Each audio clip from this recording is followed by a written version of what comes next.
Hey y'all, welcome back to the blog. Today we're going to be making some pulled pork from pork shoulders, and one thing that I did differently is one is going to be brined with curing salt and the other one's not. And we're going to see if which one tastes more delicious, but we're also going to be making pulled pork sandwiches, and we're going to put bacon in them, we're going to put sausage, coleslaw. We're going to just make a great looking pulled pork sandwich. So all we're doing is going to slide a little bit of mustard on them, get them sticky for the rub, and the rub is going to be 2 parts black pepper to 1 part salt, and it's kosher salt, so it's pretty thick, and the black pepper is 16 mesh, so it's thick as well, and it's to create a bigger bark. And for color I put paprika, and then I also put onion powder and garlic powder, not a lot, but you can go pretty heavy on the rub just because it's going to get nice and dark and crunchy, and then you're going to mix it all up when you shred it anyways, so you kind of want to make sure that the outside gets as much bark and smoke as possible. And again, it's really cheap cut of meat. You can feed a lot of people with the pork butt, and that's why I love cooking them. If you're cooking them right, you'll get a lot out of it. Now that right there, that's a fire. So they were cooking at 250 for 5 hours, and then for the last hour, I turned up the heat to 275. So total, they were smoking for 6 hours, and I really wanted to get a great color on them. And I love the vertical smoker just because you can still get a live fire in there, and I think that live fire burns a little bit differently than if you just had charcoal and like chunks and you were just kind of slow cooking it. But they got great color on them, and after 6 hours, they got a great bark, and it's going to soften up after we wrap them in the foil paper, and then it'll be another 3 hours after that.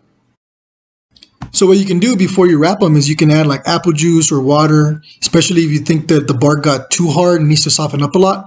But these looked really good, so they didn't need anything, so I just wrapped them. Another thing is after you wrap them, they don't need to get any more smoke flavor, so you can just finish them off in the oven. It's not going to be a big deal, and it's at 275 degrees.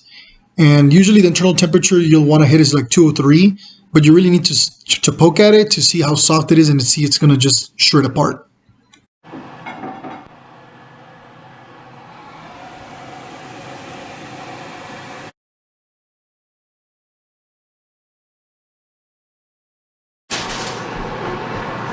So here we have the boneless one that was not brined and marinated.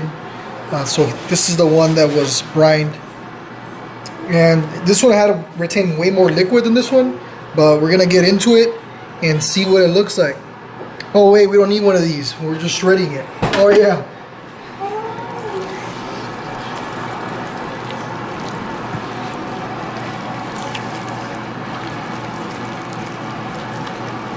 So that pink salt did its work, because this looks really pink. It looks like almost it's all smoked, but there's no way that's never the case. Because the middle, usually right here, it's always all white.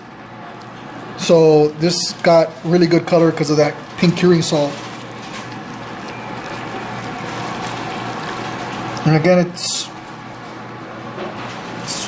tender as can be.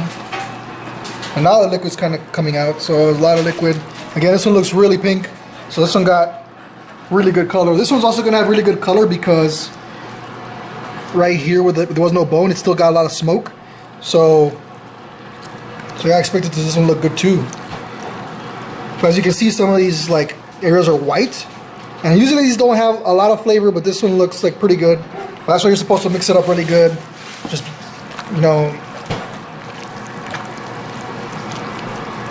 still pretty hot.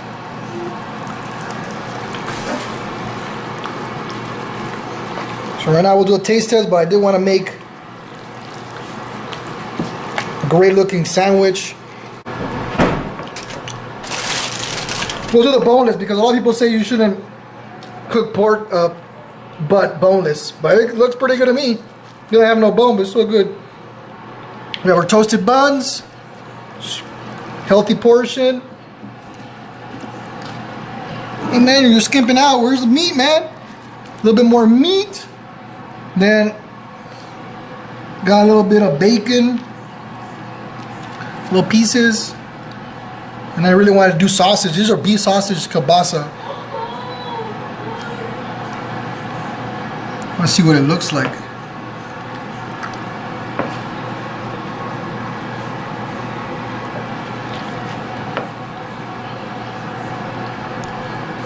And put a little bit of slaw on there for your side.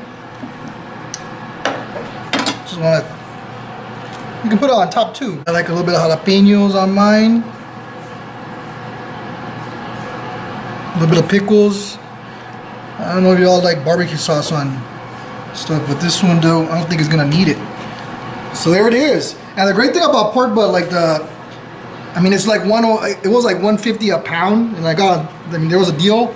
So I mean, you can feed 10 people with a pork butt and do these sandwiches literally for like $2.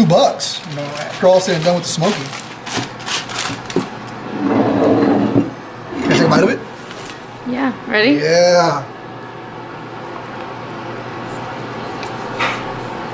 How is it? Well, it's all in my mouth.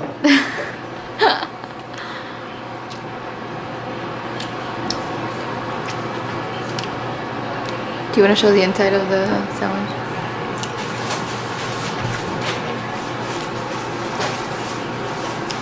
I really like the bacon and the sausages in there. These are a different kick. Because a lot of times with the pork with this wire stuff, you might taste a little bit more like pork. But this is really good.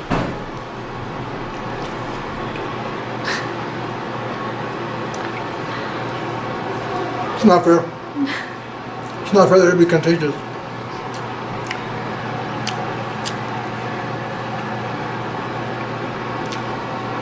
Okay, this is only like probably like $2. If I would sell this, I wouldn't sell it for $2. But you don't get to understand. You can do it at home. Take a taste test. I'm gonna try to find pieces that would have been in the middle to see if it's a little bit over salty.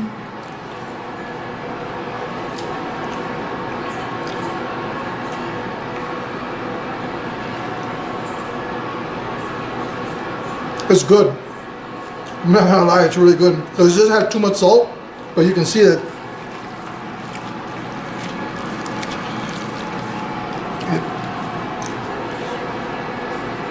really good. I did not think that was gonna come out like that. And it's not like the pink where, you know, a lot of times you use this for, you know, curing hams and stuff. So you get like a really strong flavor. It doesn't taste anything like that because it was only cured for like 14 hours. Really good. This one would have been right sort of piece of what I got.